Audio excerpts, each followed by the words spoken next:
మనసుకు నచ్చిన జ్ఞాపకం గుర్తొచ్చినప్పుడల్లా అనిపిస్తోంది, కాలం మళ్ళీ వెనక్కి వెళ్ళిపోతే ఎంత బాగుంటుందోనని.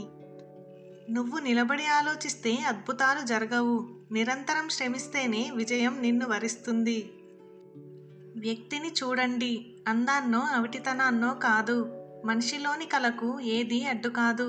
ఆత్మస్థైర్యమే అన్నింటికీ మార్గం.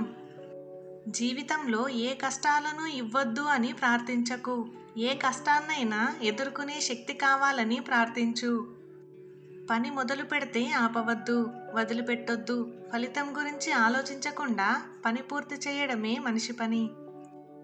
జ్ఞానం అనేది వంశపారంపర్యంగా వచ్చేది కాదు. దాన్ని ఎవరికి వారు సంపాదించుకోవాల్సిందే. అదృష్టంతో పైకి వచ్చిన వాడికి చెట్టు ఎక్కడం మాత్రమే తెలిసి ఉంటుంది. అదే స్వయం కృషితో పైకి వచ్చిన వాడికి చెట్టు ఎక్కడం దిగడం కూడా వచ్చి ఉంటుంది. మొదటివాడు ఎప్పుడు కింద పడతానో అని భయపడుతూ ఉంటే, రెండోవాడు పడినా మళ్ళీ తిరిగి ఎక్కగలననే ధైర్యంతో ఉంటాడు. అదే అదృష్టానికి స్వయం కృషికి ఉన్న తేడా.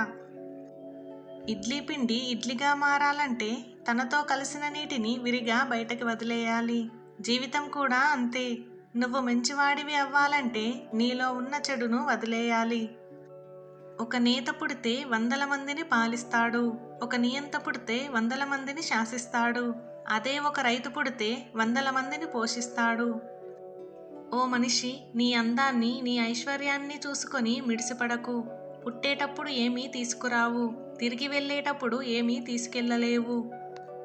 కొన్ని సమయాల్లో ఇతరుల నోటిని మూయడానికి ప్రయత్నించడం కన్నా మన చెవిని మూసుకోవడం మంచిది. వయసులో ఉన్నప్పుడు సంపద నిలబెట్టుకో, లేకపోతే వయసు దాటాక బ్రతకడానికి చాలా కష్టపడాల్సి వస్తుంది. నువ్వు గెలిచే వరకు నీ కథ ఎవ్వరికీ అవసరం లేదు. ఎవ్వరూ వినిపించుకోరు కూడా. నీ కథ ఎవరికైనా చెప్పాలన్నా, వినాలన్నా కూడా ముందు నువ్వు గెలవాలి.